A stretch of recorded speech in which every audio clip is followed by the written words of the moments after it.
우리가 지난주부터 이름과 관련한 얘기를 진행을 해서 이제 그거에 후속되는 내용이 지금 8-1이라고 봐주시면 좋을 것 같아요. 그래서 지금 8주차 내용 같은 경우는 지금 뭐 수업 자료 압축 파일 까보시면 나오겠지만 8-1, 8-2 두 개로 나뉘어 있고 8-3이 이제 지도의 이번 학기 최종 버전이라 할 수 있을 법한 그게 지금 들어가 있는 A4 용지로 인쇄할 수 있는 그런 느낌의 파일이라고 봐주시면 좋을 것 같습니다. 아무튼 그래서 자, 오늘 제목은 이제 그냥 이름이 아니라 로컬 이름이라는 제목으로 준비를 해왔어요. 그래서 로컬이란 단어 아마도 여러분 어쩌면 일상생활에서 들어봤을 수도 있는 그런 단어일 것 같기는 합니다. 여러분 그 이제 컴퓨터 인터넷 연결할 때 막 그 유선 하면은 랜선이라고 얘기 부르잖아요.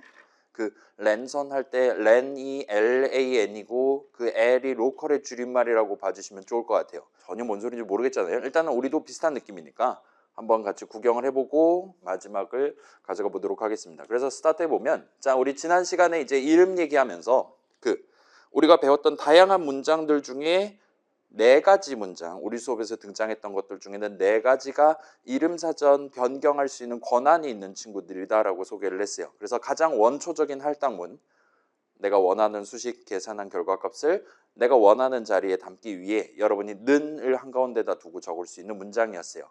마지막에 엔터키 치면 되는 거죠. 그 다음에 이제 함수 정의, 우리가 코드 덩어리에다가 이름을 붙여놓고 나중에 함수 호출식을 적음으로써 그 함수 호출식을 계산하면 나중에 준비해둔 함수 내용물을 한 번 실행할 수 있게 해주는 게 일단은 코드 흐름 시점에서는 우리한테 제기되는 의의라고 말할 수가 있을 겁니다. 그 다음에 우리 6주차 수업 시간에 이제 그 앞뒤에 나열되어 있는 데이터 흐름과 관련된 얘기, 인수 얘기랑 위턴값 얘기를 살짝 짚어놓고 왔다 봐주시면 좋을 것 같아요. 아무튼 그런 함수를 셋로 하나를 도입하기 위해 우리가 적을 수 있는 함수 정의, 그 다음에 포문이랑 임포트문 이렇게 4가지가 있었던 것 같아요. 그래서 이 친구들 확대해서 우리가 구경을 해본다면 공통적으로 이제 우리가 이런 문장을 적어두면 파이썬 인터프리터가 언젠가는 그 문장을 실행할 거란 말이에요. 그 파이썬 인터프리터가 실행하는 도중에 할당문의 실행과 유사한 작업을 수행한다는 거예요. 예를 들면 인사라는 함수에 대한 함수 정의 적어놨다. 파이썬 인터프리터는 그 함수 정의를 실행하는 동안 예를 들면 인사는 뭐 함수 커다란 덩어리 하나와 같은 느낌의 할당문을 실행해 주는 것과 동등한 느낌의 작업을 해준다고 여러분이 생각할 수 있을 겁니다. 포문도 비슷한 느낌이었죠. 헬로에서 하나씩 꺼내갖고 C에다가 담는다와 같은 느낌으로 동작을 했었습니다. 그래서 그때 가장 처음에 알파벳 H를 담는 시점에 C에다가 담는 시점에는 아마도 이름 사전에 C가 등재되어 있지 않았을 테니까 그때 이제 등재를 해준다라고 얘기를 했어요. 등등등이라 말할 수 있을 것 같습니다. 아무튼 그 작업, 할당문의 실행과 유사한 작업을 실질적으로 수행하는 시점에 이름 사전을 고치게 된다라고 설명을 했었습니다. 그래서 우리가 예를 들면 포문 같은 경우에는 I에다가 뭔가를 담는 느낌의 작업을 단 한 번도 수행하지 않았다라면 적어도 그 포문을 실행하는 동안에는 우리가 적어놓은 이름 I를 등재하지 않는 것까지 우리가 목격했다 보시면 됩니다. 일단 그렇고 자, 그래서 우리가 봤던 거 이제 모듈 얘기를 하면서 메모리 위에 사전이 딱 한 것만 꽂혀 있는 게 아니라 각각의 모듈들마다 서로 다른 이름 사전을 하나씩 들고 다니도록 돼 있다라고 소개를 했었어요.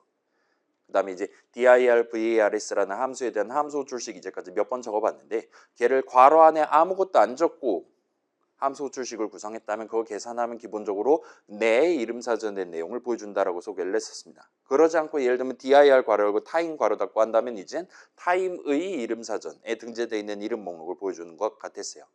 그래서 그런 느낌으로 지들마다 사전을 하나씩 들고 있어요. 그 다음에 예를 들면 우리가 지금 내 모듈이 아니라 옆 모듈, 예를 들면 타임 모듈의 이름 사전에 등재되어 있는 이름을 쓰고 싶다 할 때는 기본적으로 점 연산자를 써서 풀 네임을 적어서 타임 이름 사전에 등재되어 있는 슬립을 쓰겠다와 같은 느낌으로 적어야 했었습니다. 그리고 뭐 그렇게 남의 이름 사전을 우리가 얼마든지 거기에 담겨 있는 값을 가져와서 활용하는 것도 가능하지만 이게 남의 이름 사전을 건드리는 것도 일단은 가능은 해요. 물론 이제 그런 짓을 한다라면 예를 들면 여러분 과제 넘버3 코드에 그런 거 집어넣는다라면 제가 진짜 전화를 하는 수가 있습니다. 선량하게 코드를 짤 필요는 있겠죠. 아무튼 가능은 한 것 같아 보였습니다. 아무튼 그래서 우리가 그런 식으로 풀 네임을 적는다라면 딱 찝는 거예요. 지금 파이썬 프로그램 여러 모듈의 조합으로 구성되어 있는데 그럴 때 내 모듈 이름 사전에 있는 거 말고 제 모듈 이름 사전에 있는 걸 쓰겠다 같이 명시를 하는 셈이 됩니다. 근데 그러지 않고 풀네임이 아닌 이름을 적어뒀고 여러분이 그렇게 적어서 수식을 구성해 놨고 그 수식을 어떤 문장인 디테일로 마련해 놨다고 칩시다. 그 다음에 나중에 F5 누르든가 했을 때 파이썬 인터프리터가 그 이름이 포함된 문장을 실행하는 동안 만약에 그 이름이 지금 예를 들면 할당문는 왼쪽이라든가 등등 그 이름에 새로운 값을 담으려고 했었다라면 그 이름을 기본적으로 가장 가까운 내 이름 사전에 등재한다라고 우리가 구경을 할 수 있었어요. 예를 들면 프린트는 인트하고 엔터 쳤을 때 아이들은 그걸 둘 다 보라색 이름으로 보여줬지만 실제로 파이썬 인터프리터가 수행한 작업은 내 모듈, 나 자신의 이름 사전에 print라는 새로운 이름을 등재하고 거기에 수식 int를 계산한 결과값을 담았다라고 우리가 말할 수 있었습니다. 그 다음에 그 반대로 이제 새로운 값을 담는 게 아니라 그 이름에 담긴 값을 가져오려고 했다라면 그때는 이제 그 가까운 이름 사전부터 조회를 하기 시작합니다. 그래서 이거를 스코프라고 그 개념을 명칭을 붙일 수 있다라고 얘기를 했었어요. 그래서 내 이름 사전을 먼저 검색합니다. 거기 없다. 그러면은 그 상위라고 말할 수 있을 법한 빌트인 모듈의 이름 사전을 털게 돼요. 예를 들면 우리가 int라고 적어놨다. 내 이름 사전에 int가 없다면 builtins.int를 쓴 셈 쳐주는 겁니다. 거기에 만약에 있다라면 쓴 셈 쳐줄 수 있어요. 근데 예를 들면 3라든가 5라든가 빌트인 모듈의 이름 사전에도 존재하지 않는 이름을 우리가 썼다라는 게 판명된다라면 그 시점에 파이썬 인터프리터는 우리한테 name error 이거 지금 등재되어 있지 않은 이름인데요 라고 우리한테 이 얘기를 하는 걸 볼 수 있었습니다. 그래서 요 정도까지 지난 시간에 봤고 그래서 지난 수업에서 이제 스코프 관점을 모듈과 모듈 사이의 관계에 대해서 적용을 해봤다라면 내 모듈과 빌트인 모듈 사이의 관계에 대해서 적용을 해봤다라면 이번 수업에서는 함수랑 모듈 사이의 관계에 대해서 다시 한번 적용을 해보려고 하고 있습니다. 그래서 예시 파일을 간단히 구경해보고 올 예정이고 그 다음에 최종 목표 하나를 지금 준비를 해서 압축 파일에 넣어놨고 일단은 혹시나 여러분 시간이 모자란다거나 아니면 미적 시험이 좀 걱정될 수도 있으니까 그 8-1 최종 목표에 대한 제가 미리 만들어 놓은 예시 최종 버전을 역시나 같이 압축해서 지금 게시를 해놨어요. 그래서 조금 이따 확인해 보고 오늘 퇴근을 맞이하게 될 것 같습니다. 그래서 자 바로 예시 코드를 구경해 볼게요. 그래서 지금 8-1 예시 열어보시면 파일이 좀 많아요. 8개가 있는 걸 보실 수가 있습니다.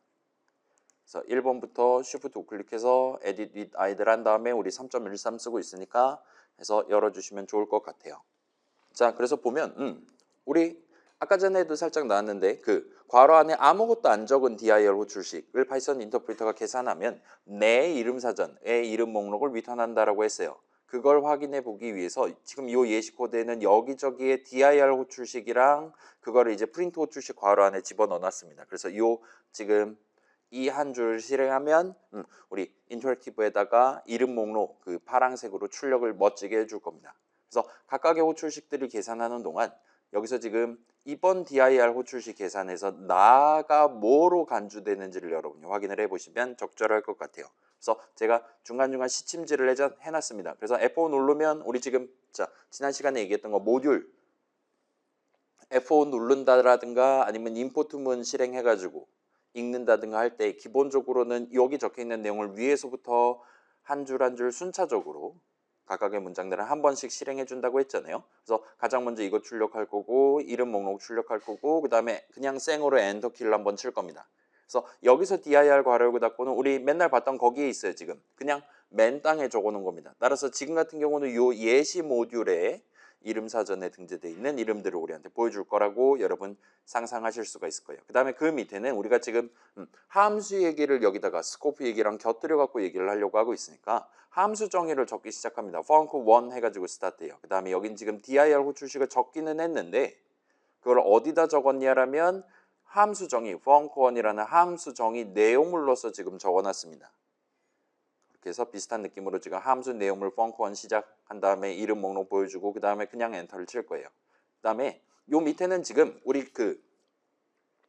이름 사전 건드릴 수 있는 권한이 있는 문장 4가지 중에 가장 원초적인 할당문을 적어놨습니다. 넘버는 3 엔터를 적어놨어요. 그 다음에 지난 시간 내용대로라면 여기서 지금 3을 담기는 할 건데 넘버라는 이름을 등재를 하든가 말든가 할 건데 그때 기본적으로 가장 가까운 내 이름 사전에 등재를 한다라고 제가 소개를 했습니다. 아무튼 지금도 그 말이 맞다라면 지금도 아마도 이게 지금 함수 정의 내용물로 돼 있으니까 뭔가 아무튼 간에 가장 가까운 이름 사전에 등재를 하긴 할 거다라고 여러분이 납득을 할 수 있을 거예요. 그 다음에 그 밑에서 다시 내 이름 사전의 이름 목록을 조회를 할 거니까 아마도 넘버는 3하기 이전 시점과 이후 시점에 비교를 해서 그 2가지 출력 결과를 비교를 해서 이 가운데 할당문 실행하는 동안 넘버라는 이름이 등재가 됐구나라고 여러분이 느낄 수 있을 겁니다. 그리고 여기까지가 지금 funk1이라는 함수에 대한 함수 정의 내용물이에요.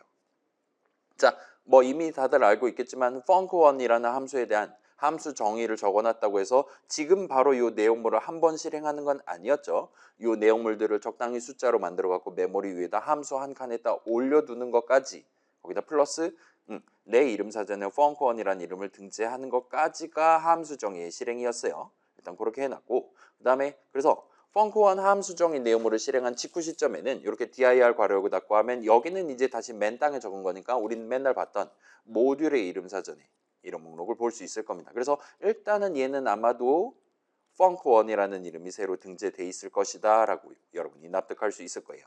일단 그 정도 해주시고 자, 그 다음에 이제 funk1이라는 함수에 대한 함수 출식을 적고 엔터키를 쳐놨습니다. 그렇기 때문에 이제는 아까 들여쓰기에 둔 그 문장 그 넘버는 3 엔터 할당문을 포함한 여러 프린트 호 출식 적혀있고 엔터키 친 문장들을 한 덩어리를 실행을 한번 하게 될 거예요. 그러면서 뭔가 열심히 출력되겠죠. 그 다음에 funk1 호출식 계산한 직후 시점에 이름 목록을 보여줄 겁니다. 그 다음에 마지막으로는 여기서는 지금 이름 넘버를 사용을 했어요. 그래서 지금 이름 사전에 넘버 자리에 뭐가 담겨 있니 확인을 해서 그걸 바로 마지막에 프린트를 하도록 구성해놨다 보시면 될 것 같습니다. 그래서 일단 얘는 지금 첫 번째 예시니까 어떤 식으로 동작하나 한번 확인을 해봅시다. 자, 그래서 일단은 지금 느낌상으로는 넘버라는 이름 어디서 썼냐라 물어보면 이 할당문 는 왼쪽 자리에 적었단 말이에요. 그렇기 때문에 얘는 지금 의미 관점에서 만약에 마지막에 3이라고 출력되면 3하고 엔터 쳐서 파란색으로 출력을 해준다라면 우리가 지금 배웠던 내용 그대로 지금 잘 반영돼 있다라고 얼마든지 말할 수가 있을 거예요. 일단 3이 잘 출력되나를 여러분이 집중적으로 확인을 해보시면 될 것 같고 그리고 이게 첫 번째 예시라는 건 당연스럽게도 처음에는 그냥 꺼지라고 얘기를 하는 걸 볼 수 있습니다. 3이 출력되지 않는 걸 볼 수 있어요. 그래서 이름과 관련한 오류 네임이라고 떴고 지금 사전에 3 없는데요 와 같은 느낌으로 우리한테 얘기를 한 걸 확인해 보실 수가 있을 겁니다. 그래서 살짝 위에 지금 이름 목록 구경해 보면 자 가장 먼저 dir 호출식 계산할 때 그때는 맨 땅에 적어 놓은 거였단 말이에요. 그렇기 때문에 늘 봐왔던 그 이상한 이름들 밖에 안 적혀 있는 상태로 스타트를 합니다. 그 다음에 얘는 이제 함수 정의를 실행한 직후 시점이었죠. 함수 내용물은 아직 실행하지 않았어요. 그렇기 때문에 함수 정의 실행한 직후에는 뭐 복습이죠. funk1이라는 이름이 내 이름 사전에 모듈의 이름 사전에 등재되어 있는 걸 볼 수 있었습니다. 그 다음에 이제 우리 코드상으로는 지금 여기쯤 28번째 줄 정도인데 아무튼 간에 funk1 호출식을 계산을 해요. 그렇게 함으로써 이제 들여쓰기에 둔 이 내용물을 실행하기 시작합니다. 그래서 함수 내용물 funk1 시작한 다음에 dir 괄호열고 닫고 내 이름 사전에 이름 목록을 보여줘라고 얘기했더니 지금 보시면 웬걸 처음으로 우리가 모르는 이상한 이름들조차 없는 아예 텅텅 비어있는 이름 사전에 지금 있는 걸 확인을 해 보실 수가 있어요. 등재되어 있는 이름 목록에 아무것도 없습니다. 0칸짜리예요. 그 다음에 이제 넘버는 3 엔터를 치겠죠. 요 할당문 실행하는 동안에는 이제 아마도 가장 가까운 이름 사전 지금 이름이 0개 등재되어 있는 그 사전에 넘버라는 이름이 등재될 것이다 라고 여러분 얼마든지 유추를 할 수 있을 겁니다. 거기까지 하면 이제 함수 내용물 실행이 끝나요. 요 funk1 내용물 실행이 끝나고 그러면 다시 요 함수 출식 계산이 끝나고 따라서 이 문장의 실행이 끝납니다. 그리고 나서 다시 한번 dir 괄호열고 닫고 할 때는 지금 보시면 아까 전에 funk1 내용물 실행할 때 쓰던 처음에 0칸짜리로 스타트하던 그 사전이 아니라 F5 누르자마자 들고 있었던 이 모듈에 대해서 존재했었던 그 이름 사전, 펑크1이 여전히 등재되어 있는 그 사전이 튀어나오는 걸 볼 수 있어요. 이름 목록이 똑같습니다. 그 다음에 거기는 펑크1은 여전히 등재되어 있는데 뭐 지금 보시면 아시겠지만 넘버라는 이름은 전혀 모듈의 이름 사전에 등재되어 있지 않은 걸 볼 수 있어요. 완전 다른 데 등재됐었던 겁니다. 그리고 나서 이 아래에서 지금 넘버라는 이름 거기 뭐 담겨 있니 물어보는 셈이 되는 거니까 가장 가까운 현재 시점에 가장 가까운 모듈의 이름 사전에 없고 빌트인 이름 사전에도 없기 때문에 네임이라고 뜬다라고 말할 수 있을 거예요. 자, 뭔가 지금 새로운 이름 사전이 등장을 했다라는 걸 느낀다면 첫 번째 예시는 성공이었다라고 말할 수 있을 것 같습니다. 그러면 두 번째 예시 이어서 같이 구경해 보면 두 번째 예시예요. 자, 보시면 우리가 지금 문제가 생긴 게 모듈의 이름 사전에 이름 넘버가 등재되어 있지 않았기 때문에 지금 털린 거란 말이에요. 그렇기 때문에 아마도 넘버는 3 할 때 그 모듈의 이름 사전에 넘버를 등재한 게 아니라 그냥 새로 가장 가까운 이름 사전에 등재를 하고 걷다가 지금 3을 담았다라고 우리가 지금 생각할 수 있을 겁니다. 그래서 요전 버전 대비해서 여기서는 아까 전 코드에 한 줄을 추가했어요. 할당문 넘버는 0 엔터를 먼저 실행하도록 지금 코드를 고쳐놨습니다. 그래서 제발 지금 이제 모듈의 이름 사전에도 이름 넘버가 등재되어 있는 채로 스타트를 하는 거란 말이에요. 그렇게 해놓고 이제 함수 내용을 여기서 넘버는 3 했을 때 아까 0 담아놨던 그 모듈의 이름 사전에 넘버 자리에 0 대신 3을 담았으면 좋겠다 같은 느낌으로 우리가 적었다라고 생각해 보시면 됩니다. 그렇게 해서 가장 나중에 우리의 목표는 지금 마지막에 넘버 값 출력하면 3이 최종적으로 나오는 걸 지금 꿈꾸고 있다 봐주시면 좋을 것 같아요.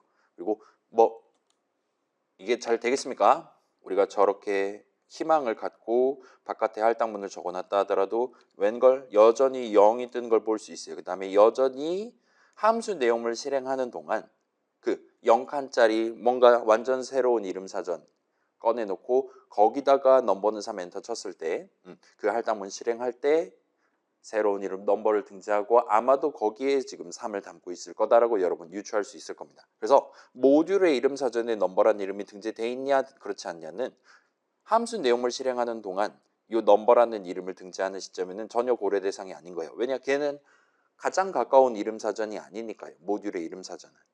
그렇게 봐주시면 좋겠고 그렇기 때문에 뭐 펑크2 호출을 몇 번을 하든 전혀 상관없이 바깥쪽 넘버, 모듈 이름 사전의 넘버는 전혀 건드리지 않을 것이고 따라서 맨 처음에 담아놨던 0이 그대로 지금 튀어나온다 봐주시면 좋을 것 같습니다. 그럼 이제 뭔가 지금 구조적으로 문제가 있는 것 같으니까 다른 방법을 한번 소개를 해볼게요. 여러분이 진짜로 저 할당문 넘버는 3 엔터를 실행했을 때 모듈의 이름 사전의 넘버 자리에 3을 담고 싶다 라고 지금 갈망하고 있다라면 그런 상황에서 여러분이 쓸 수 있는 완전히 새로운 문장 하나가 지금 파이썬에 준비가 되어 있습니다. 그래서 얘는 지금 첫 번째 예시 그 네임 에러가 뜨던 그 예시에 펑크3 이 함수정의 내용물로 문장 하나를 지금 추가해 둔 거예요. 그래서 글로벌 넘버하고 엔터를 쳐놨습니다. 그래서 글로벌로 스타트하니까 글로벌 문이다라고 말할 수 있을 것 같고 얘는 다른 부분은 펑크1이랑 똑같아요. 첫 번째 예시랑 똑같습니다. 그다음에 얘는 이제 실행하면 얘는 이제 드디어 가장 마지막에 성공적으로 3이 출력되는 걸 볼 수 있어요. 달리 말하면 모듈의 이름 사전에 넘버가 등재가 됐던 겁니다. 그래서 지금 함수 호출식 계산한 직후 시점에 넘버가 등재되어 있고 그 이전에는 넘버가 등재되어 있지 않았던 걸 볼 수 있어요. 또한 그 0칸짜리 함수 내용을 실행하는 동안 지금 쓰고 있는 그 가장 가까운 이름 사전에는 지금 전혀 변화가 없는 걸 볼 수 있습니다. 우리가 분명히 넘버는 3 엔터를 함수 정의 내용물로 적어놨음에도 불구하고 이유는 잘 모르겠지만 아마도 그 글로벌 문이란 것 때문에 넘버라는 이름을 등재할 때 가장 가까운 이름 사전에 등재하지 않고 대신 한 단계 더 멀리 있는 모듈의 이름 사전에 지금 등재를 했구나라고 여러분이 느낀다면 정상일 것 같아요. 그래서 그런 느낌으로 쓸 수 있는 문장이고 얘는 정리 슬라이드 가서 조금 더 자세하게 한번 구경을 해볼게요. 아무튼 여러분이 원한다면 내가 지금 함수 정의 여러 개로 코드 나눠가지고 적고 있을 때 코드 각각의 문장들 서로 부분 나눠가지고 GUI 프로그램 만들거나 할 때 그럼에도 불구하고 요 안에서 쓰는 그 0칸짜리 이름 사전에 등재를 하는 게 아니라 한 단계 바깥에 있는 .py 파일에 모듈의 이름 사전에 내가 새로운 이름을 등재를 하거나 아니면 거기다 새로운 값을 담고 싶다 할 때는 요 글로벌문이라는 친구를 아마도 적으면 되는 것 같아 보입니다. 그래서 일단 이 정도까지 하면 일단 우리가 목표, 원래 처음 예시에서 꿈꿨던 목표, 마지막에 3을 출력하는 거가 지금 성공적으로 수행됐다라고 말할 수 있을 거예요. 그래서 언제 그게 가능해지냐? 현재 코드상으로는 펑크3를 한 번이라도 호출을 하면 모듈의 이름 사전에 넘버가 등재가 될 거고 거기에 3이 담길 거다라고 여러분 봐주시면 좋을 것 같습니다. 물론 이제 펑크3를 현재의 코드상으로는 펑크3를 전혀 호출하지 않는다라면 그때는 여전히 오류가 뜬다 말할 수 있겠죠. 왜냐? 넘버를 등재하는 할당문을 0번 실행하게 될 거니까요. 일단 이 정도 해두고 그러면 네 번째 예시는 조금 다른 관점에서 정리를 하나를 해볼게요. 그래서 자, 요 아래에 좀 더 긴 설명을 제가 지금 적어 놓긴 했는데 조금 이따 같이 한번 구경해 봅시다. 그래서 지금 보시면 아까 두 번째 예시에서 봤던 넘버는 0 엔터를 그냥 맨 땅에 적어 놓은 거예요. 그럼 이제 아마도 모듈의 이름 사전에 0을 등재를 할 겁니다. 그 다음에 펑크4 함수 정의 안에는 이제 아마도 그 가장 가까운 이름 사전, 그러니까 함수 내용을 실행하는 동안 새로 만드는 0칸짜리 이름 사전에 넘버를 등재하고 3을 담게 될 것 같아요. 그 다음에 이 아래는 지금 우리가 이미 써본 적 있는 VARS라는 함수에 대한 함수 호출식을 적었습니다. 얘는 의미 관점에서 우리한테 지금 내 이름 사전 그 자체를 리턴해주는 친구라고 봐주시면 좋을 것 같아요. 그 다음에 그걸 프린트한다는 곳 내 이름 사전에 어떤 이름들이 있고 지금 당장 그 이름을 가지고 어떤 값을 메모리 위에 있는 어떤 형식 어떤 값을 꺼내줄 수 있나를 개괄적으로 우리한테 표현해준다 봐주시면 좋을 것 같아요. 그래서 늘 써왔던 VARS를 써서 내 이름 사전을 건드려 볼 겁니다. 그 다음에 그 밑에는 지금 두 개의 새로운 이름 보라색 이름이죠. 빌트인 이름이죠. 둘 다. 두 함수에 대한 함수 출식을 조금 적어놨어요. 그래서 로컬즈라는 이름의 함수랑 글로벌즈라는 이름의 함수 두 개를 지금 써서 함수 출식 계산하고 그 친구들의 리턴 값을 프린트한다 봐주시면 좋을 것 같아요. 그래서 요 로컬은 지금 우리 8-1 수업 자료 제목에 적혀 있는 그거인 것 같고 글로벌즈 같은 경우는 방금 전에 글로벌문이란 거 튀어나왔으니까 대충 로컬에 반대되는 느낌으로 적어놨구나라고 여러분이 느낀다면 정상일 것 같습니다. 일단 그렇게 해놨고 펑크4 내용물은 여기까지예요. 그 다음에 그 바깥에서 맨 땅에서 VARS 괄호 열고 닫고를 한다면 그때는 이제 우리 늘 봐왔던 모듈의 이름 사전에 등재되어 있는 이름들이랑 그걸 갖고 뭘 쓸 수 있냐. 엄청 복잡한 우리가 정하지 않은 이름들까지 포함해서 목록을 띄워줄 것 같습니다. 그 다음에 가장 마지막으로 펑크4로 호출을 할 거예요. 그래서 실행해 보시면 자 이런 느낌으로 나옵니다. 그래서 자 넘버는 0 엔터 한 다음에 펑크4 함수 정의 자체를 실행을 해요. 그래서 펑크4 이름 사전에 등재하고 등등 한 다음에 여기가 지금 가장 먼저 출력됐다라 봐주시면 좋을 것 같아요. 그래서 넘버에 0 담겨 있고 펑크에는 지금 함수 한 덩어리가 메모리 여기 있는 함수 덩어리가 담겨 있습니다. 같이 우리한테 이 얘기를 해주는 걸 볼 수 있습니다. 그 다음에 이제 펑크4로 호출을 할 거예요. 호출식 계산하면 이제 들여쓰게 둔 이 문장들을 실행할 겁니다. 그래서 그 0칸짜리 사전에 넘버 등재하고 3 담을 거예요. 그 다음에 VARS를 한다면 가장 가까운 이름 사전이랬으니까 지금 넘버에 3 담겨 있습니다와 같은 느낌으로 단출하게 우리한테 보여준다면 성공입니다. 그 다음에 여기서 지금 로컬즈라는 함수에 대한 함수 호출식 계산 결과는 지금 VARS 호출식 계산 결과값과 동등하게 지금 나오는 것 같아요. 잘은 모르겠지만 지금 함수 내용물 실행하는 도중에 내 이름 사전이라고 말할 수 있을 만한 거는 아마도 로컬 어쩌고 이름 사전이구나. 적어도 파이썬 동네에서는 지금 그렇게 부르고 있나 보다라고 여러분이 적당히 넘기는 게 가능할 겁니다. 그 다음에 그 반대로 글로벌즈라는 걸 호출했을 때는 지금 우리 모듈의 이름 사전이라고 말할 수 있었던 바로 그 사전의 내용물이 이런 느낌으로 튀어나온다는 걸 여러분이 목격하실 수 있을 거예요. 그래서 그 정도까지 구경할 수 있고 주석 내용 살짝 구경해 보면 그래요. 이제까지 그 함수 내용을 실행하는 동안 새로 만들어서 쓰고 있는 그 0칸짜리 이름 0개 등재되어 있는 이름 사전을 파이썬 동네에서는 로컬 이름 사전이라고 부를 수가 있어요. 그리고 이전부터 봐왔던 그 니꺼 내꺼 타임 거 빌트인 모듈의 이름 사전이라고 얘기할 수 있었던 그 모듈들이 하나씩 들고 다니는 이름 사전을 이 로컬 이름 사전에 대비되는 글로벌 이름 사전이라고 우리가 얼마든지 부를 수가 있습니다. 그다음에 그 각각의 사전에 등재되어 있는 이름을 역시나 로컬 이름, 그다음에 글로벌 이름으로 서로 구분을 해서 부르는 게 가능합니다. 그래서 로컬, 글로벌 얘기는 이 파이썬 동네뿐만 아니라 다른 동네, 예를 들면 여러분 다음 학기 C라든가 등등에서도 얼마든지 등장할 수 있는, 조금 컴퓨터 동네에서는, 프로그래밍 동네에서는 되게 일반 명사스러운 느낌의 표현이니까 대충 그런 느낌으로 생각을 해주시면 좋을 것 같아요. 그래서 가장 이 함수 내용물 실행하는 동안 안에서 사용하는 이름들은 로컬 이름, 그렇지 않고 전체 .py 파일, 전체 모듈 단위에서 쓸 수 있는 이름, 그 다음에 전체 모듈 단위에서 쓸 수 있는 이름, 모듈의 이름 사전이라 하면 사실 남의 이름 사전도 우리가 얼마든지 털 수 있었단 말이에요.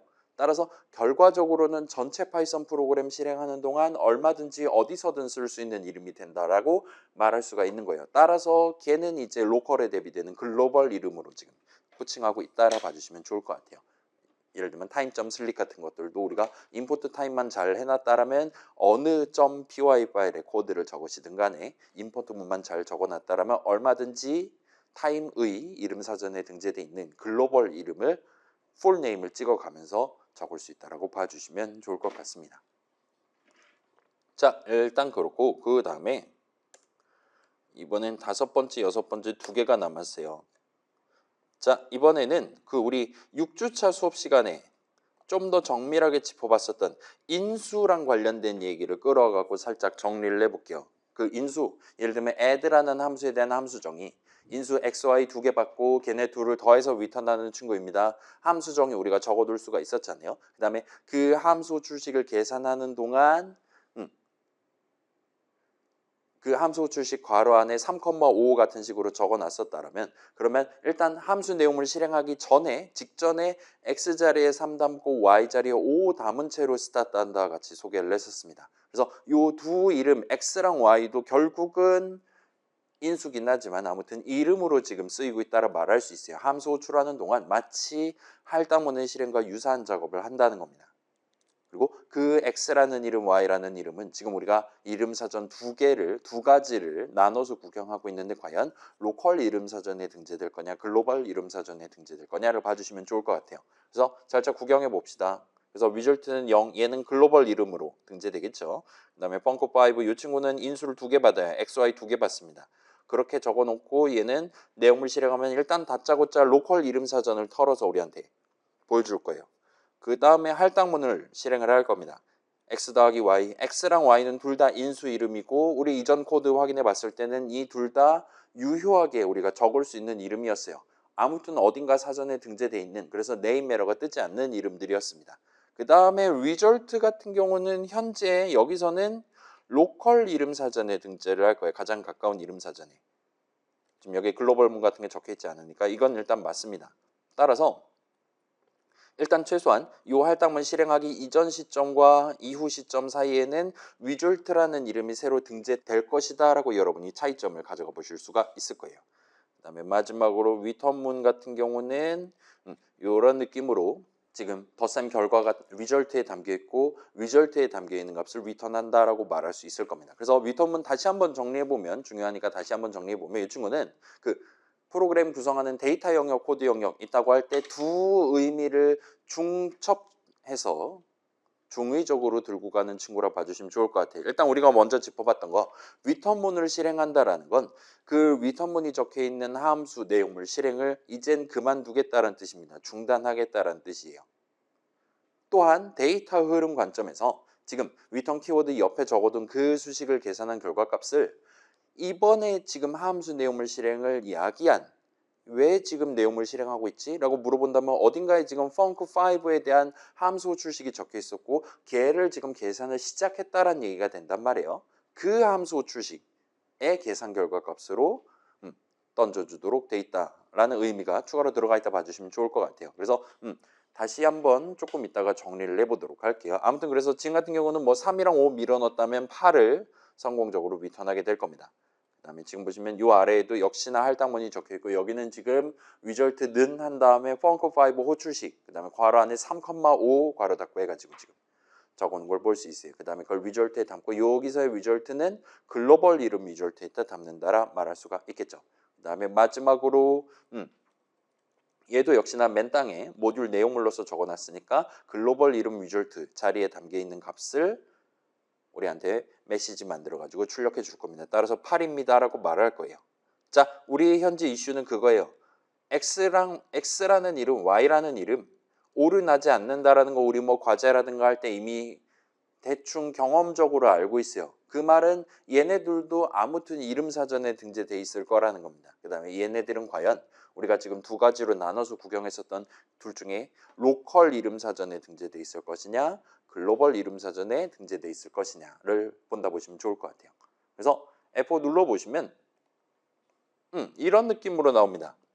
자, 지금 이름 사전 출력하는 거는 지금 로컬즈를 써서 요번 호출에서의 로컬 이름 사전만 지금 털고 있다 봐주시면 좋을 것 같아요. 그래서 로컬즈 열어보시면 이전과 다르게 지금 여기에 할당문 같은 거 실행을 전혀 안 한 상태임에도 불구하고 미리 X라는 이름, Y라는 이름이 등재되어 있는 걸 여러분이 구경하실 수가 있어요.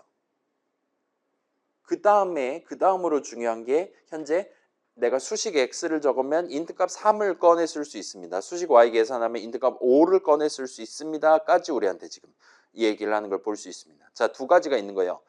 인수 이름 x랑 y는 로컬 이름 사전에 등재되어 있습니다. 만약에 인수가 없다면 로컬 이름 사전은 0칸짜리로 시작할 건데 지금은 인수가 2개 있기 때문인지 로컬 이름 사전에 이름 2개가 등재되어 있는 채로 스타트를 해요. X랑 Y입니다. 요거는 함수 정의 적는 프로그래머가 여기서 지금 X랑 Y 이렇게 2개를 적었기 때문에 그렇다 봐주시면 좋을 것 같아요. 그 다음에 두 번째로 거기엔 지금 각각 3이랑 5가 담겨 있는 걸 볼 수 있어요. 자, 얘네 둘 같은 경우 자, 왜 X라는 이름, Y라는 이름이 등재되어 있냐는 함수 정의 적는 프로그래머가 첫 줄을 그렇게 적어놨기 때문입니다. 그러면 왜 이번에는 X자리에 3이 담겨있고 Y자리에 5가 담겨있는 채로 로컬 이름 사전이 마련되어 있는 것이냐를 질문한다면 거기는 이제 이번에 펑크5 함수 호출식 지금 계산하고 있는 이 함수 호출식을 적은 프로그래머가 괄호 안에 리터럴 3, 리터럴 5 아무튼 간에 계산하면 인트값 3 나오는 5 나오는 수식을 적어놨었기 때문이다 라고 여러분이 생각하신다면 정리가 끝난다라 말할 수 있을 거예요. 아무튼 그렇게 X자리에 3 담아놓고 Y에 5 담아놓은 채로 스타트를 하기 때문에 오로지 그 이유 하나 때문에 그 아래에 적어둔 할당문을 실행하면 함수 내용물 할당문을 실행하면 로컬 이름 사전에 새로운 이름 리졸트를 등재하고 또한 수식 X 더하기 Y 계산 결과값인 8을 담아놓게 됩니다. 그리고 최종적으로 그렇게 등재되어 있는 거 확인한 다음에 계산하면 8 나오는 수식이 적혀있는 셈 치는 거니까 8 값이 요 펑크5 함수 출식 계산 결과 값으로 떨어진다라고 봐주시면 좋을 것 같아요. 그렇게 리턴되고 그걸 이제 글로벌 이름 사전에 리졸트 자리에다 담고 그 아래에서 지금 그 값을 출력하고 있기 때문에 계산 결과 값은 8입니다 라고 나오는 걸 보실 수가 있을 겁니다.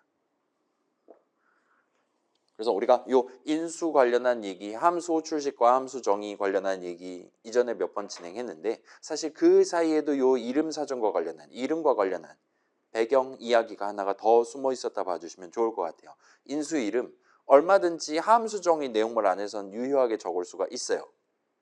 그게 뭐가 담겨 있는지 모르겠지만 레프트가 누구고 라이트가 누군지 모르겠지만 아무튼 우리는 그 두 이름을 써서 얼마든지 여러분이 들여쓰기에서 내용물 예를 들면 두 캐릭터의 우열을 가리기 위한 분기 흐름들의 순차 흐름을 열심히 적어두는 게 가능했었을 겁니다.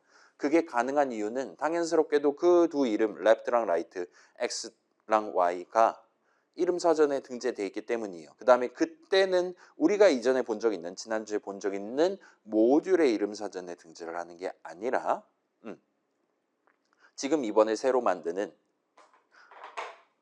펑크5 호출식 계산하는 동안 새로 만들어 갖고 쓰고 있는 그 완전 별개의 로컬 이름 사전에 등재를 해놓고 쓴다 보시면 좋을 것 같아요. 그래서 예를 들면 펑크5 호출식 다시 한 다음에 이번에는 뭐 7,11 하면 이번에는 아까랑 다르게 자 동일한 XY를 등재해 놓고 스타트 하지만 아까랑 다른 7이랑 11을 각각 담아 놓고 내용물 실행을 스타트 한다라고 우리가 말할 수 있는 거예요.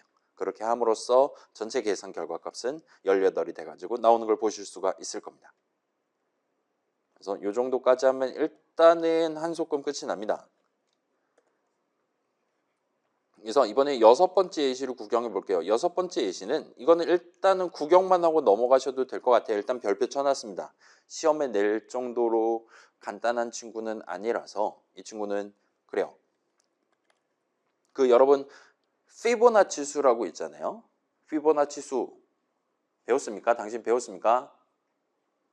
뭡니까? 피보나치 수가 수열이죠 일단은. 그래서 이제 숫자들의 나열이에요. 그래서 1번째 피보나치 수, 2번째, 3번째 이런 식으로 쭉 규칙에 따라서 얼마든지 우리가 몇 번째 피보나치 수는 얼마다라 말할 수 있는 그런 느낌의 친구입니다. 그래서 우리가 일단은 생각해보면 우리는 동양 사람이니까 일단은 규칙을 3가지를 제시를 할 수 있을 거예요. 첫 번째 규칙, 누군가가 나한테 1번째 피보나치 수가 뭐냐라고 물어보면 나는 그 사람한테 1이라고 답하면 됩니다. 두 번째 규칙, 누군가가 나한테 2번째 피보나치 수가 뭐냐라고 물어본다면 나는 그 사람한테 1이라고 말하면 됩니다. 그 다음에 마지막 3번째 규칙은 누군가가 나한테 2보다 큰 뭔가 번째 피보나치 수가 뭐냐라고 물어본다면, 예를 들면 그걸 n번째라고 칩시다. 누가 나한테 n번째 피보나치 수가 뭐냐라고 물어본다면 나는 일단 먼저 n-1번째 피보나치 수랑 n-2번째 피보나치 수를 구해요. 그 다음에 그 둘을 더한 결과가 n번째 피보나치 수가 됩니다. 그걸 저 사람한테 말해주면 돼요. 이렇게 3가지 규칙으로 나열되어 있고, 그래서 여러분이 1번째, 2번째, 3번째, 그래서 1번째, 2번째는 1이니까 1, 1, 2, 3, 5, 8, 13 이런 느낌으로 점점 커지는 느낌의 수열을 이미 배운 적이 있을 겁니다. 그래서 요거를 FIB라는 함수에 대한 함수 정의로 한번 구성을 해봤어요. 그래서 여기는 지금 depth는 그러려니 합시다. 얘는 그냥 그러려니 하시고, 지금 그래서 5번째 피보나치 수 구하고 싶다라면은 요 FIB 한 다음에 5 넘버 자리에 5 담고 스타트 하면 된다 봐주시면 좋을 것 같아요. 그래서 이 친구는 잘은 모르겠지만 아무튼 간에 저 사람이 만약에 넘버 자리에 1 담고 호출을 했다라면 나는 저 사람한테 1을 리턴해 주면 됩니다. 첫 번째 규칙이죠. 그 다음에 두 번째 규칙, 저 사람이 나한테 2를 넘버 자리에 담아놓고 호출을 했다라면 나는 저 사람한테 1을 리턴하면 됩니다. 그렇지 않다라면 얘기가 좀 복잡해져요. 그래서 result는 해가지고 알당문 적은 다음에 스타트를 합니다. 그래서 나는 FIB를 또 호출할 건데 호출식을 할 때 내가 들고 있는 넘버 값에 1을 빼서 그거를 FIB 호출식 괄호한 0번째 자리에다 지금 적어놨다 봐주시면 좋을 것 같아요. 그 다음에 넘버 마이너스 2 해갖고 다시 한번 FIB 호출식을 또 적어놨습니다. 그래서 2개의 FIB 호출식의 계산이 다 끝나면 그러면 비로소 우리가 덧셈을 할 거예요. 그래서 n-1번째랑 n-2번째 걸 더해서 위졸트에 담고 그거를 사용자한테 살짝 출력해주고 그 다음에 리턴해준다 봐주시면 좋을 것 같습니다. 그래서 이런 FIB라는 함수에 대한 함수 호출식을 바깥에 하나를 적어놨어요. 그래서 5를 담고 스타트 할 겁니다. 그러면 우리한테 결과적으로 1, 1, 2, 3, 5니까 최종적으로 계산 결과 값은 5가 나올 거예요. 중간중간에 지금 프린트 호출식 적어놨으니까 아마도 그걸 여러분이 눈으로 구경할 수 있을 거고, 따라서 그냥 실행해 보시면 이런 느낌으로 동작하는 걸 보실 수가 있어요. 그래서 지금 보시면 FIB 5 계산 시장, 여기서 지금 5라고 말하는 거는 요 넘버, 로컬 이름 사전에 넘버 자리에 등재되어 있는 값을 메시지화 해가지고 우리한테 보여준다 봐주시면 좋을 것 같아요. 그래서 맨 처음 호출할 때는 넘버에 5가 담겨있는 채로 스타트 합니다. 그래서 계산 시작하고, 근데 얘는 한 번에 구할 수 없단 말이에요. 그렇기 때문에 지금 시점에 넘버 빼기 1 하면 4가 나와요. 그렇기 때문에 FIB 호출식을 넘버 자리에 4 담고 호출하겠어, 넘버 자리에 3 담고 호출하겠어, 2 담고 호출하겠어와 같이 계속 FIB 호출식 계산하는 도중에 다시금 FIB 호출식을 계산하는 걸 보실 수가 있을 거예요. 그렇게 해서 지금 넘버 자리에 2가 담겨 있을 때는 바로 결과가 1입니다라고 말할 수가 있어요. 그러면 FIB에 2 담고 호출한 함수 호출식의 계산이 끝납니다. 그러면 얘는 지금 요거를 계산한 거예요. 그 다음에 요 시점에, 그러니까 왜 지금 FIB 2번째 피보나치 수를 구하려고 했지라고 물어본다면 나는 원래 3번째 피보나치 수를 구하려고 했던 거란 말이에요. 지금 다시 보시면 볼게요. 자, 나는 지금 원래 5번째 피보나치 수 구하는 게 목표였어요. 최종적으로는 구할 겁니다. 근데 그 와중에 나는 4번째 피보나치 수를 알아야 됐고 4번째 피보나치 수를 구하기 위해 3번째 걸 알아야 됐고 그러기 위해 2번째 거를 알아야 됐기 때문에 이제 알게 된 거예요. 그럼 그 사람은 원래 목표했던 3번째 걸 구하기 위해 이제 n-2에 해당하는 넘버 마이너스 2에 해당하는 1번째 피보나치 수를 구하기 시작할 겁니다. 그 다음에 이 사람은 역시나 즉시 그 결과를 알 수 있어요. 그래서 지금 저 사람은 FIBO-식 계산 결과값 1, 1을 더해서 본인의 3번째 피보나치 수를 최종적으로 리턴을 할 수 있습니다. 그러면 여기까지의 지금 계산이 끝나는 거예요. 그럼 이제 왜 방금 전에 3번째 피보나치 수를 구하려고 했냐라 또 물어본다면 나는 원래 4번째 피보나치 수를 구하려고 했던 거예요. 따라서 이때는 또 다시 3번째 걸 구했으니까 2번째 걸 구하고 얘는 한 방에 구할 수 있어요. 그래서 3번째랑 2번째 걸 구했으니까 최종적으로 4번째 피보나치 수는 3입니다라 말할 수 있습니다. 그럼 다시금 왜 4번째 거를 구하려고 했지라 물어본다면 원래 완전 처음 목표였던 우리가 직접 함수 출식 적었던 그 5번째 피보나치 수를 구하기 위해서 했어요. 4번째 건 구했으니까 이제 3번째 걸 구하면 됩니다. 비슷한 느낌으로 3번째 걸 구하기 위해 2번째, 1번째 털고 그래서 3번째 걸 얻고 그럼 이제 3번째랑 4번째 걸 다 얻었으니까 우리는 5번째 피보나치 수를 3 더하기 2에서 5입니다 라고 최종적으로 출력하고 끝을 낼 수 있다 봐주시면 좋을 것 같아요. 그래서 여러분이 이걸 원하신다면 뭐 F5 한 다음에 10 한 다음에 뭐 뎁스는 0하고 스타트 하시면 됩니다. 하시면 엄청나게 많은 작업을 해서 최종적으로 10번째 피보나치 수가 5입니다 라고 성공적으로 얘기를 하는 걸 목격하실 수가 있을 겁니다. 자, 지금 여기서 전부 다 이 FIBO 출식은 전부 다 원래 함수정의 딱 한 번 실행하고 만들어 놨었던 그 동일한 코드 덩어리를 실행하는 거란 말이에요. 근데 동일한 코드 덩어리를 실행하고 있음에도 불구하고 언제든지 함수 출식 계산할 때마다 무조건 완전히 새로운 사전을 만들도록 되어 있는 거예요. 따라서 이전에 쓰던 사전의 넘버 자리에 3이 들어있든 2가 들어있든 우리는 전혀 신경 안 쓰는 겁니다. 이번에 FIB 호출식 계산하면서 이번에 새로 만드는 이름 사전에 넘버 자리에 뭐 담을 거냐, 뎁스 자리에 뭐 담을 거냐만 지금 신경 써서 진행하면 지금 쓰고 있는 이름 사전과 아까 전에 쓰고 있던 이름 사전은 완전히 다른 친구들인 게 보장되어 있기 때문에 전혀 걱정 없이 여러분이 얼마든지 함수 호출식 안에 함수 호출식 적는다라든가 아니면 등등 그런 걸 중첩시켜서 더 복잡한 코드 덩어리를 만든다라든가 더 복잡한 데이터 흐름, 실행 흐름을 만든다라든가 하는 게 지금 가능하다라 봐주시면 좋을 것 같아요. 그래서 로컬 이름 사전 굳이 만들어 놓은 여러 이유들 중에 하나가 지금 보시는 요게 그것들 중에 하나라고 봐주시면 좋을 것 같습니다. 우리가 FIB라는 함수에 대해 항상 똑같은 이름 사전 딱 하나만 만들어 놓는다 내지는 아예 그 함수의 이름 사전이라고 말할 만한 그런 로컬 이름 사전 개념이 아예 존재하지 않는다라고 한다면 우리가 지금 넘버라는 이름 적어놨을 때 그게 이번 호출에서의 넘버가 아니라 예를 들면 모듈의 이름 사전의 넘버를 쓴다거나 하면 이런 식으로 어쩔 때는 넘버가 4고 어쩔 때는 3이고 어쩔 때는 2고가 되도록 코드를 구상하는 게 불가능해져요.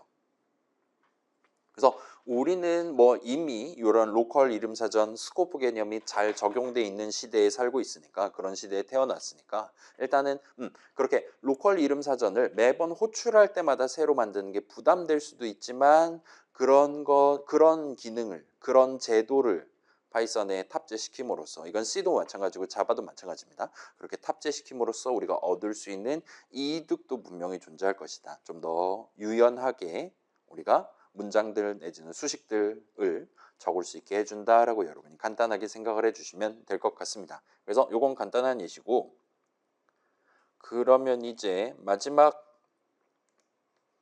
예시는 .py 파일을 2개를 준비해 놨어요.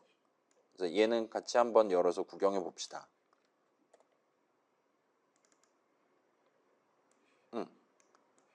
자, 아까 전에 그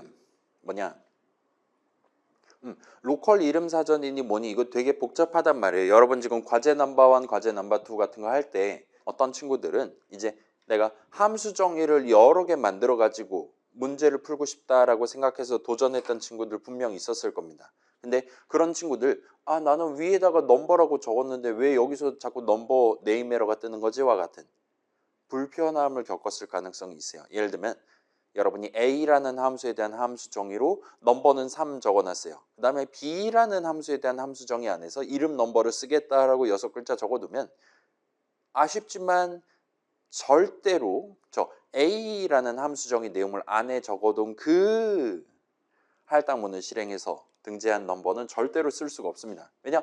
지금은 이제 우리가 이유를 알게 된 거예요. 저기서 A 호출할 때 쓰는 로컬 이름 사전이랑 B 호출할 때 쓰는 로컬 이름 사전이 서로 다르기 때문입니다. 그게 너무나도 불편하다. 물론 우리는 방금 전에 그 글로벌 문인가 뭔가를 떡칠을 하면 어떻게든 된다라는 걸 배우기는 했어요. 근데 그거조차도 너무 귀찮다라면 우리 지난주에 봤던 그 풀네임을 찍어가면서 적으면 남의 이름 사전, 다른 모듈의 이름 사전도 털어먹을 수 있다는 걸 적극적으로 활용해서 내 하나의 파이썬 프로그램, 내 하나의 코드 덩어리를 두 모듈의 조합으로 구성을 하는 식으로 접근하는 게 가능합니다. 그래서 그런 방법을 지금 여기서 소개하고 있다 봐주시면 좋을 것 같아요. 그래서 여기는 지금 그 펑크5 두 수를 더해서 그 결과를 최종적으로 리턴해주는 함수에 대한 함수 정의를 인수를 연계받는 버전으로 지금 구성을 했다 봐주시면 좋을 것 같아요. 대신에 여기서는 함수 호출식 적을 때 x과 y 값을 받지 않아요. 대신에 요 아예 데이터를 담기 위한 전용 모듈, 전용 .py 파일을 옆에다가 만들어 놓고 걔를 임포트해 둔 다음에 임포트문 실행해 둔 다음에 스타트를 합니다. 그래서 얘는 지금 파일 이름이 좀 복잡하니까 그 내용을 실행해서 그 .py 파일 내용을 한번 실행해서 메모리 위에다 만들어둔 그 모듈을 내 이름 사전에는 data 네 글자로 등재해 놓고 쓰겠다라고 봐주시면 좋을 것 같아요. 그리고 이 임포트문은 현재 맨 땅에 적혀 있잖아요. 따라서 여기서는 내 이름 사전이 곧 모듈의 이름 사전. 지금 같은 경우는 오른쪽이 데이터 모듈이고 왼쪽이 코드 모듈인데 코드 모듈의 이름 사전에 등재되어 있는 채로 스타트를 할 겁니다. 그 다음에 여기 같은 경우는 지금 data.x, data.y 해서 풀네임을 찍어가면서 데이터 모듈의 이름 사전에 등재되어 있는 x값, y값을 각각 들고 와서 지금 덧셈을 수행한다 봐주시면 좋을 것 같아요. 그래서 지금 오른쪽 코드상으로는 현재 x에는 3 담겨 있고 y에는 5가 담겨 있는 것 같아 보입니다.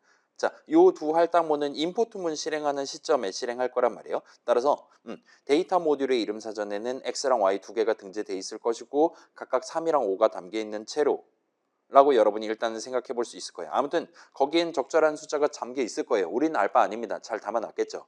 그 다음에 그거 두 개를 풀네임 찍어갖고 들고 와가지고 덧셈을 한 다음에 최종적으로 로컬 이름 리절트에다가 지금 임시로 담아둔다 봐주시면 좋을 것 같아요. 그래서 여러분이 원한다라면 여기서 바로 풀네임을 찍어서 아래에 있는 요 할당문 두 개를 섞어서 아예 풀네임을 찍어서 데이터 모듈에 글로벌 이름 사전에 등재되어 있는 그 리절트 자리에다가 방금 전 더한 결과를 직통으로 밀어 넣을 수도 있기는 합니다.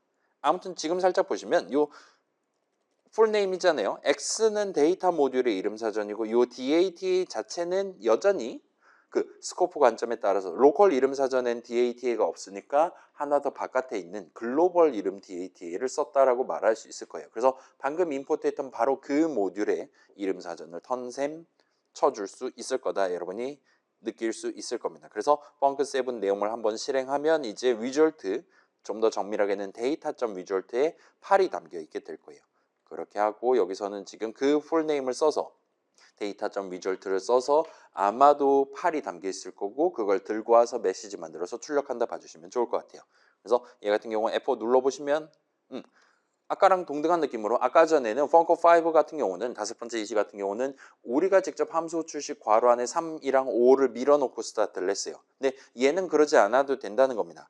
일단 첫 번째로 여러분이 미리 데이터를 예를 들면 3, 5 말고 7, 11 적고 저장해 놓은 다음에 다시 코드 모듈로 와서 실행한다면 이번에는 7 더하기 11을 한 결과를 우리한테 보여줄 수 있을 거예요. 또는 좀 중원부원이 될 것 같긴 하지만 여러분이 펑크7 내용물 실행하기 직전 타이밍에 직접 여러분이 이런 느낌으로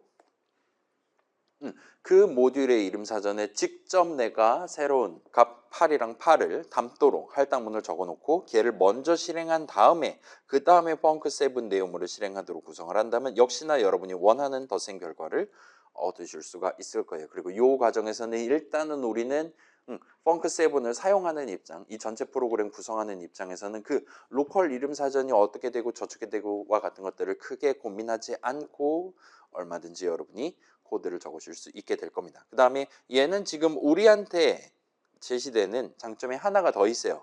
우리가 지금 임포트문 실행했잖아요. 그 상태에서 예를 들면 데이터 한 다음에 점 찍고 조금 기다리시면 이 총과 기다리면 될 겁니다. 그러면 우리의 아이들이 지금 데이터 모듈에 등재되어 있는 데이터 모듈의 이름 사전에 등재되어 있는 이름들을 목록으로 이렇게 보여줄 수 있습니다. 마치 우리가 타임 점 한 다음에 조금 기다리면 슬립이니 뭐니 다양한 이름 보여줬듯이 랜덤 점 할 때도 보여줬듯이 우리의 데이터 모듈도 하나의 어엿한 모듈이란 말이에요. 그렇기 때문에 일단 F5 눌러둔 다음에 여러분이 나중에 코드를 고칠 때 풀네임을 찍기 위해 데이터 점을 하고 조금만 기다리면 얼마든지 내가 지금 데이터 모듈에 어떤 이름들을 등재해 놨나를 실시간으로 확인해 가면서 코드를 칠 수 있게 된다 봐주시면 좋을 것 같아요. 그래서 그런 장점을 아마도 추가로 가져가실 수 있을 겁니다. 그래서 여러분이 이 로컬 이름 사전 개념이 좀 불편하다라면 얼마든지 GUI 프로그램 만들 때도 이런 데이터들을 담기 위한 뭔가 완전히 다른 격리되어 있는 친구를 써서 거기다가 내가 새로운 이름들을 등재해 여기저기에 따박따박 해두고 그다음에 나중에 내가 내 게임 안에서 사용할 데이터를 꺼내와야 된다라면 그때는 살짝 데이터 점 해가면서 풀네임을 적어가면서 접근만 하면 이 뭐 로컬 이름 사전 뭐 함수 호출식 계산할 때 새로 만든다 막 그러고 자빠져 있는 인수 개념 그런 거 크게 고민하지 않고도 여러분이 얼마든지 동등한 프로그래밍 목표를 좀 더 손쉽게 달성하실 수 있을 겁니다. 그래서 여기까지 구경하면 예시 구경이 끝나고 이제 정리 슬라이드만 보면 퇴근을 할 수 있게 돼요. 일단은 요거는 사실이에요. 역시나 파이썬 동네에서는 모듈뿐만 아니라 그러니까 모듈별로 하나씩 이름 사전 들고 있는 것들이 끝이 아니라 매번 함수 출식 계산 그래서 함수 내용물 실행을 시작할 때 매번 새로운 이름 사전을 만들어 가지고 써먹습니다. 그래서 아까 전에 첫 번째 예시 1번 예시에서 함수 내용물 문장 실행하면서 내 이름 사전 dir 괄호열고 닫고 해서 조회했더니 진짜로 이름 사전에 그 어떤 이름도 등재되어 있지 않은 걸 볼 수 있어요. 자, 모듈의 이름 사전은 그렇지 않았죠. 모듈의 이름 사전 같은 경우는 맨 처음에 파이썬 인터프리터 시작하자마자 우리가 나중에 인트 형식 이런 거 막 써야 된단 말이에요. 그런 것들을 준비해 주기 위해서 미리 이상한 이름들이 담겨 있는 채로 스타트를 했었습니다. 근데 함수 출식 계산할 때마다 그런 이상한 이름들을 집어넣고 말고 하는 건 너무나도 귀찮을 거란 말이에요. 그렇기 때문에 요 새로운 이름 사전에는 그런 서비스를 전혀 제공하지 않고 가장 가벼운 형태로 우리한테 지금 서비스를 제공한다를 봐주시면 좋을 것 같아요. 그 다음에 스코프 개념이 여기에도 적용됩니다. 그래서 여러분이 함수 내용물 들여쓰기에서 잘 적어 놓을 수 있잖아요. 함수 정의로. 그 함수 내용물을 실행하는 도중에도 파이썬 인터프리터는 어떤 이름에 대한 id 값을 찾기 위해 가장 가까운 이름 사전부터 조회를 한다 봐주시면 좋을 것 같아요. 그 가까운 이름 사전이 일단 기본적으로 지금 내용물 실행하기 직전에 만들었던 그 새로운 이름 사전이 된다 봐주시면 좋을 것 같습니다. 그래서 자, 요건 좀 중요할 것 같아요. 자, 함수 호출식을 계산하는 도중에 그 함수의 내용물로 들여쓰기에서 적어둔 할당문 그 네 가지 있잖아요. 를 실행할 때 새로운 이름은 기본적으로 가장 가까운 방금 만들었던 새로운 이름 사전에 등재됩니다. 그래서 그걸 이제 우리가 로컬 이름 사전이라고 부를 수가 있어요. 자, 함수 내용을 실행하는 시점에 그냥 dir 괄호열고 닫고 하면 역시나 여전히 내 이름 사전의 이름 목록을 보여주도록 돼 있는데 여기서의 내가 그 모듈 맨 땅에 적어놓은 시점의 나 모듈 자신과는 조금 다르다라고 봐주시면 좋을 것 같아요. 아무튼 로컬 이름 사전이라고 부를 수 있고 이전에 구경해본 뭐 타임의 이름 사전, 내 이름 사전, 뭐 빌트인 이름 사전 해갖고 본 적 있잖아요. 그 친구들 모듈의 이름 사전들은 이제 상대적으로 글로벌 이름 사전이라고 구분을 해서 부를 수가 있습니다.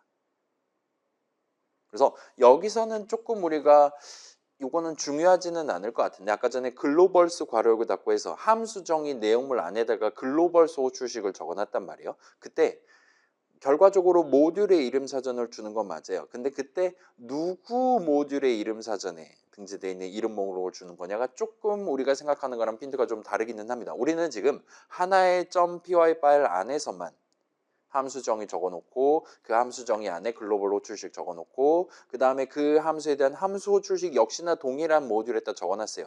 근데 예를 들면 내 모듈 안에 함수 정의 적어놓고 그렇게 만들어둔 함수를 다른 모듈에서 호출하는 게 얼마든지 가능하단 말이에요. 우린 사실 맨날 그러고 있잖아요. 프린트 호출식이라든가 슬립 타임.슬립 슬립 호출식, 랜덤.랜드인트 호출식 같은 거 할 때 우리는 항상 다른 모듈에 이름 사전에 등재되어 있는 이름을 써서 진행을 했습니다. 그 말은 그 각각의 랜드인트든 슬립이든 걔네에 대한 함수 정의는 우리랑 다른 모듈에 적혀 있을 거다라고 얼마든지 생각을 할 수 있을 거예요.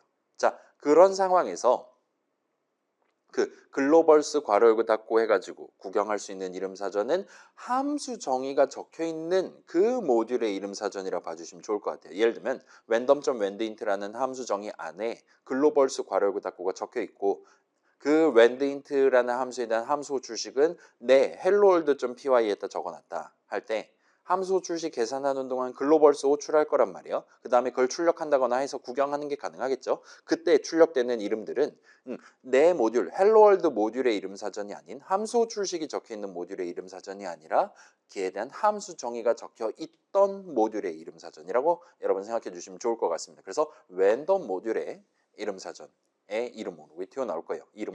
이름 사전이 튀어나온다 봐주시면 좋을 것 같습니다. 아무튼 그래서 로컬, 글로벌 구분해서 우리가 이름 사전을 칭할 수 있고 그 각각의 이름 사전에 등재되는 이름들을 역시나 로컬 이름, 글로벌 이름으로 구분을 해서 부르는 게 가능합니다.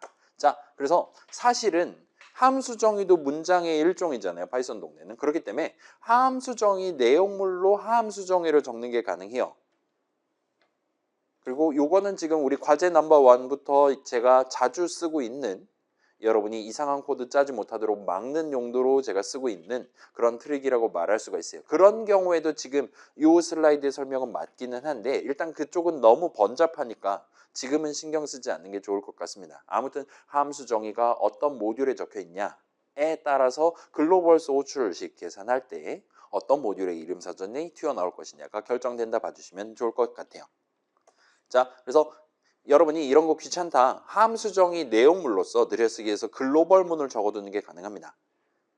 그래서 여러분이 글로벌 넘버 엔터와 같이 글로벌문을 적어둔다면 그 지정해둔 이름, 넘버라는 6글자 이름을 지금 함수 출식 계산하는 도중에 사용하고 있는 바로 그 방금 전에 쎄로 만든 그 로컬 이름 사전엔 절대로 등재하지 말아달라고 미리 우리가 언급을 해두는 거라 봐주시면 좋을 것 같아요. 미리 선언을 해두는 거라 봐주셔도 나쁘지 않을 것 같습니다.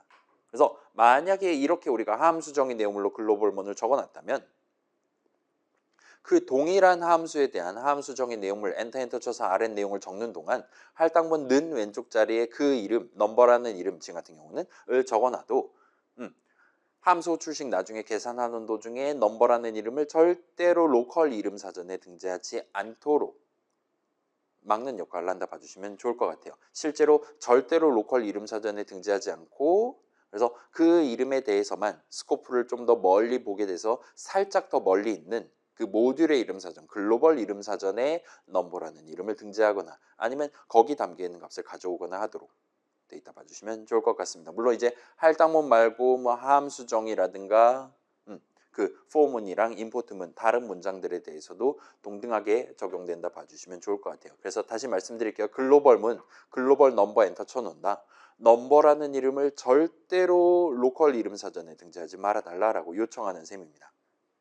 그렇게 함으로써 결과적으로 일단 우리가 지금 납득하는 범위 안에서는 그 함수 정의가 적혀있는 그 모듈의 이름 사전에다가 넘버라는 이름을 등재하게 된다 봐주시면 좋을 것 같아요. 언제? 넘버는 어쩌고 엔터라고 적혀있는 할당문을 실행할 때요.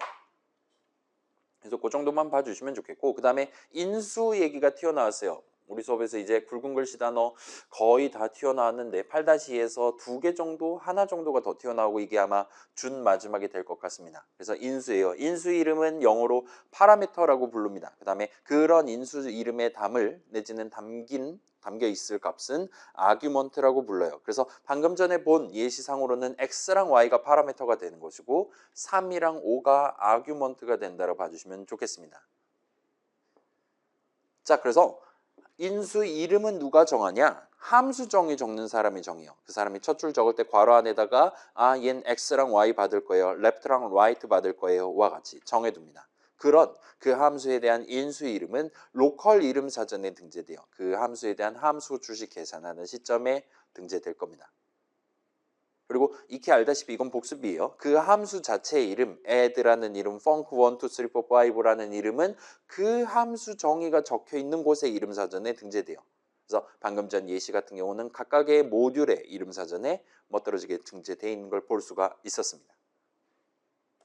자, 따라서 우리는 그 함수 자체의 이름은 글로벌 이름 사전에 딱 하나 등재되어 있단 말이에요. 그 글로벌 이름, 함수 이름을 써서 나중에 내용물을 실행하기 위한, 그 함수에 대한 내용물을 실행하기 위한 함수 출식을 성공적으로 적는 게 가능합니다.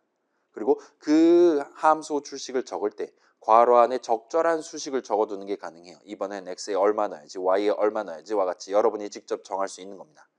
그 수식을 적어둠으로써 나중에 함수 출식을 파이썬 인터프리터가 계산하는 도중에 새로 만들게 될 그 로컬 이름 사전에 인수 이름 자리에 x랑 y 자리에 괄호한 수식을 계산한 결과값, 지금 같은 경우 인트값 3, 인트값 5가 되겠죠? 를 인수 값으로서 아규먼트로서 먼저 등재하고 담아둔 다음에 미리 준비해둔 함수 내용물 문장들을 실행하기 시작하도록 그렇게 구성되어 있다 봐주시면 좋을 것 같아요. 그래서 요 두 단어 저도 종종 요거를 순서를 헷갈리는데 아무튼 아마 이게 맞을 겁니다. 파라미터가 이름이고 아규먼트가 값이다 라고 여러분이 생각해 주시면 적절할 것 같아요. 그래서 인수 이름은 함수 정의 정하는 사람이 정해요. 인수 값, 요번에 x값, 요번에 y값은 함수 출식 적는 프로그래머가 정합니다 라고 봐주시면 좋겠어요. 그 다음에 그 인수 이름은 로컬 이름 사전에 등재된다. 다시금 정리해 두시면 좋을 것 같습니다. 자, 그래서 지난 수업에서 봤던 슬라이드 가져와서 보면 자, 당시에도 이런 느낌으로 6주차 수업 시간에 설명을 했었고 뭐 그럭저럭 납득할 수 있었죠. 그래서 이름 얘기 다음 주에 하면서 다시 한번 확인해 볼게요 라고 말씀드렸고 그게 지금 오늘에 다다랐다라고 봐주시면 좋을 것 같습니다. 그래서 빠르게 넘겨볼게요. 자, 이젠 그럭저럭 우리가 로컬 이름 사전까지 털어보니까 납득이 되는 것 같아요. 진짜로 함수 출식 계산하는 도중에 또한 함수 내용물 문장들을 실행하기 직전에 진짜 할당문의 실행과 유사한 작업 x는 3엔터, y는 5엔터와 유사한 작업을 수행하고 있다라고 여러분 느끼실 수 있을 겁니다.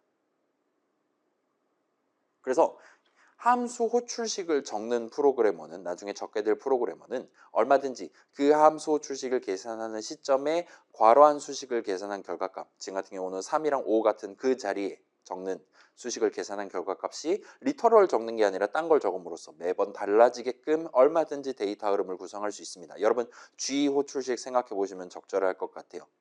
이걸 통해서 동일한 함수에 대한 함수 호출식을 연거푸 여러 번 계산한다 하더라도 매번 동일한 함수 내용물, 지금 메모리 위에 한 칸에 들어있는 코드 덩어리를 실행하기 직전에 매번 서로 다른 인수값, 아규먼트, 데이터를 담아놓고 스타트하도록 구성을 하는 게 가능해요. 그렇게 함으로써 이전과 다른 실행을 이야기할 수 있고 또는 이전과 다른 리턴 값을 내가 받아보는 게 가능하다 보시면 됩니다. 그 다음에 함수 정의를 미리 적어두는 프로그래머는 그 나중에 결정될 나중에 함수 출식을 실제로 계산하는 시점에 특정될 바로 그 인수값을 아규먼트를 어떻게 다룰 것이냐 내 목표가 덧셈하는 거다. 그러면 그 두 인수값이 잘 담겨 있을 인수 이름 함수 정의 적는 본인이 직접 정한 인수 이름 x랑 y를 적어가면서 전체 덧셈식을 구성하고 그걸 리턴문의 리턴 오른쪽 자리에 적고 내용물 구성을 끝을 낸다거나 할 수 있게 된다고 해주시면 좋을 것 같아요. 그래서 그 사람은 그 인수값이 얼마가 될지 모르지만 대신에 이름을 적어서 인수 이름 파라미터를 적어가면서 함수정의 내용물을 들여쓰기 위해서 본인의 목표에 맞게 차근차근 적어두면 된다는 겁니다.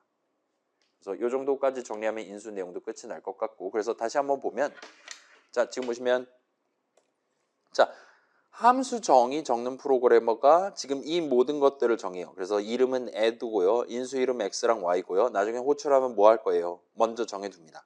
그 다음에 함수 호출식 계산하는 도중에 이 사람이 정해둔 팩트들은 그 내용들은 지금 3이랑 5를 어디다 담을 거냐 그 다음에 함수 내용물 문장이 뭐냐에 전부 다 영향을 미친다라고 봐주시면 좋을 것 같아요.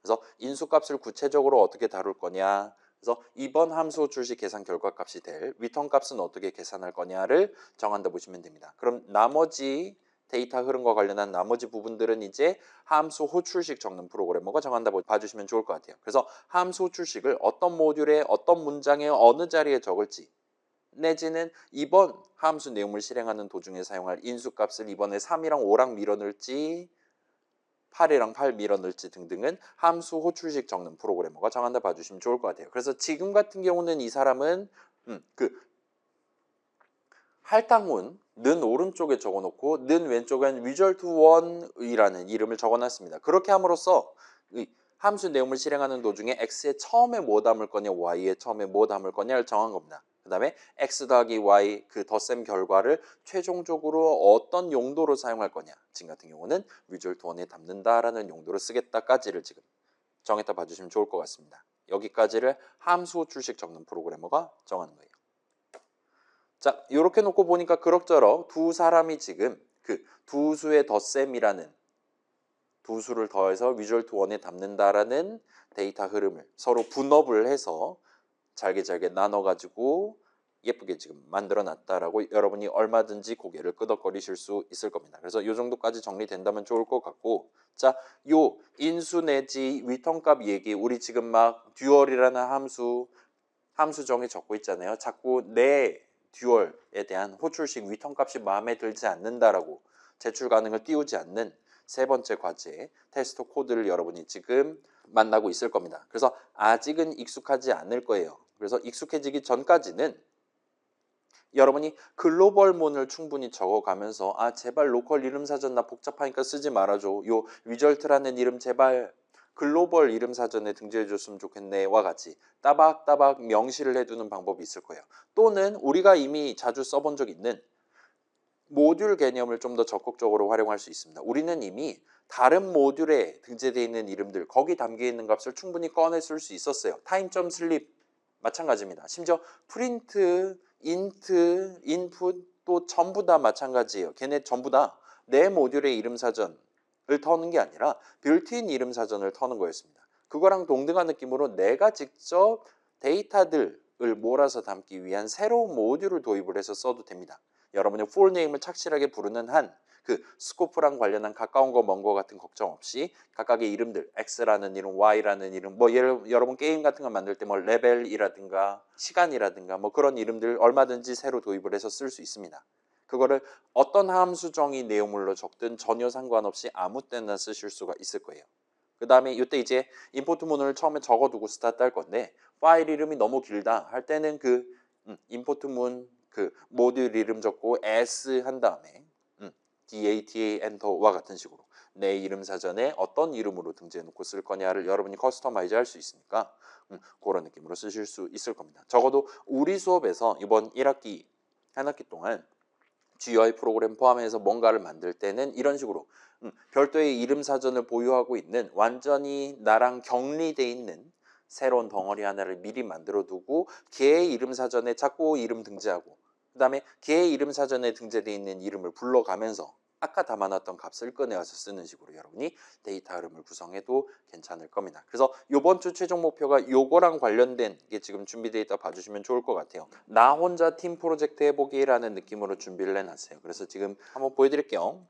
파이널에서 code.py 열어주시고 그 다음에 data.py 다시금 열어주시고 적당히 바탕화면에 양쪽으로 나눠서 진행하시면 될 것 같아요.